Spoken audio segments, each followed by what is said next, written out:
तामुलपुरनि सेसाफानि गोजौ फरायसालियाव थाखो 9आव फरायनाय फरायसाफोरनो बेसेन नाङै साइकेल रानदों। आसाम सरकारनिफ्राय थाखो 9आव फरायनाय फरायसाफोरनो फरायसालिसिम थांलाय फैलाय खालामनायाव जेंना जानाय थासारिखौ फोजोबस्रांनो थाखाय मोनफ्रोमबो फरायसालियावनो साइकेल राननाय हाबाफारिखौ लानाय नुनो मोन्दों। दिनैबो तामुलपुर जिल्लानि सेसाफानि गोजौ फरायसालियाव थाखो 9आव फरायनाय गासै 76 फरायसाफोरनो बेसेन नाङै साइकेल राननाय हाबाफारि लादों। दिनैनि साइकेल राननाय हाबाफारियाव गाहाय आलासि महरै बाहागो लादों 5 नं तामुलपुर विधानसभा बियाबनि एमएलए जलेन दैमारिया। लोगोसे साइकेल राननाय हाबाफारिखौ बेखेवनानै होयो एमएलए जलेन दैमारिया। बे हाबाफारियावनो बाहागो लाबावदों 3 नं सोनाब कुमारिखाटा भिसिडिसिनि चेयारमेन रुपेन राजा बर'जों लोगोसे फरायसालि सामलाय आफादनि लेङाइ आफादगिरि देरहासार नार्जारिजों लोगोसे फरायसालिनि फोरोंगिरि बिथांमोना।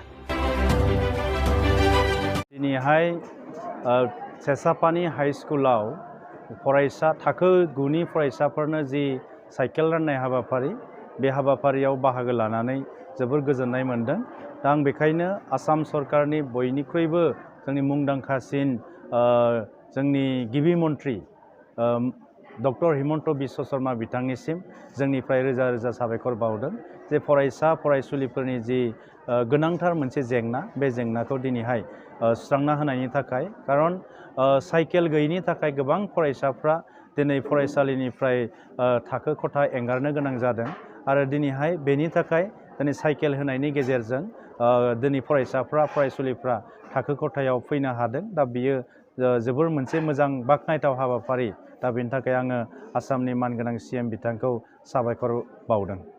सेसाफानि गोजौ फरायसालियाव सेसाफानि बे हाई स्कुलाव फोरोंगिरिफोरनि जेंना दिनैहाय गोबां बोसोरनिफ्राय बेयाव सोलिबोगासिनो दङ। आं MLA जानायनि सिगांनिफ्रायनो बेवहाय फोरोंगिरिनि जेंनाखौ जों मोनदांदों। आं आइस बिथांजों सावरायहरदों जे बेवहाय जोंहा गोनांथि बायदियै माखासे फोरोंगिरिफोरखौ जों थिसननायनि बेबस्था लानो थाखाय आरो आं BTRनि जोंनि गाहाय मावफुं सोद्रोमा बिथांनिसिमबो जों रिपर्ट खालामगोन जे बेवहाय गोबां फोरोंगिरिनि जेंना दङ आरो लोगोसे इनफ्रास्ट्राक्चार बेवहाय गोनांथि दङ। सेसाफानि हाई स्कुलाव जोंहा साइन्स लेब गैया, थोजासे क्लासरुम गैया आरो थाखो खथा आरो जोंहा थिं बे गोबां गोजाम जाबाय आरो थोजासे जोंनियाव डेस्क बेन्च बेवहाय जों थोजासे गैया होननानै बिथांमोना फोरमायदों। दा बेखायनो आं जोंनि सरकारनिफ्राय बेफोर खामानिफोरखौ मावफुंनो थाखाय जों सावरायलायगोन आरो बेनि थाखाय आं थियारि दङ आरो थियारि हिसाबै निस्सय जों फैबाय थानाय समाव माखासे बिथिङाव बे फरायसालियाव जौगानाय रायजोफ्रा नुनो मोनगोन। नोंसिनि दिनै बेयाव नुजाफैनाय मेडियानि गेजेरजों आं बेखौनो फोरमायनो सानबाय जे जोंनि सेसाफानि हाई स्कुलाव आसाम सरकारनिफ्राय जि फ्रि बाइसाइकेल राननाय हाबाफारि बे राननाय हाबाफारिखौ जोंनि मानगोनां 58 नं तामुलपुर समस्तिनि MLA मानगोनां श्रीजुत जलेन दैमारिनि आखाइजों जों दिनै बेखेवबाय आरो राननानै होबाय। गासै जोंनि क्लास 9नि एसामिस मिडियाम आरो बर' मिडियाम मोननैबो लोगो नांनानै 76 खान साइकेलखौ जोङो दिनै राननो हाबाय आरो बे साइकेलखौ राननो मोननानै जों जोबोद गोजोननाय मोनदों आरो नोंथांमोननि मिडियानि गेजेरजों दिनै आसाम सरकार आरो लोगोसे जोंनि 58 नं तामुलपुर समस्तिनि MLA मानगोनां जलेन दैमारि बिथांखौ जोंनि स्कुलनि थिंजायनिफ्राय साबायखर बावो। बिथाङा दिनै जोंनि बे हाबाफारियाव नुजाफैनायनि थाखाय।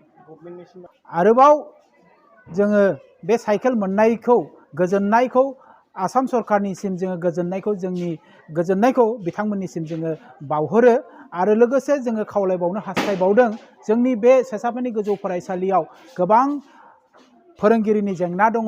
दासिम जोंनि फरायसालियाव 8 जन फोरोंगिरिनि जि पस्ट बे भेकेन्ट जानानै दङ।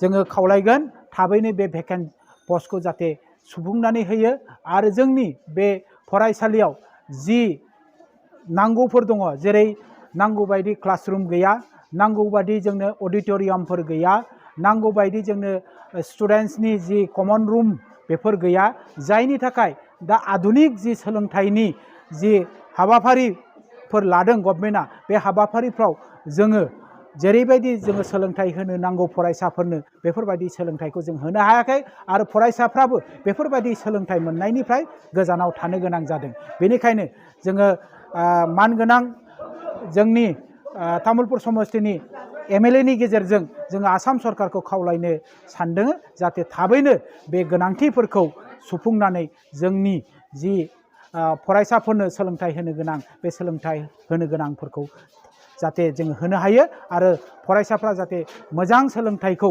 मोननो हायो बेखौनो जोङो खावलायगोन।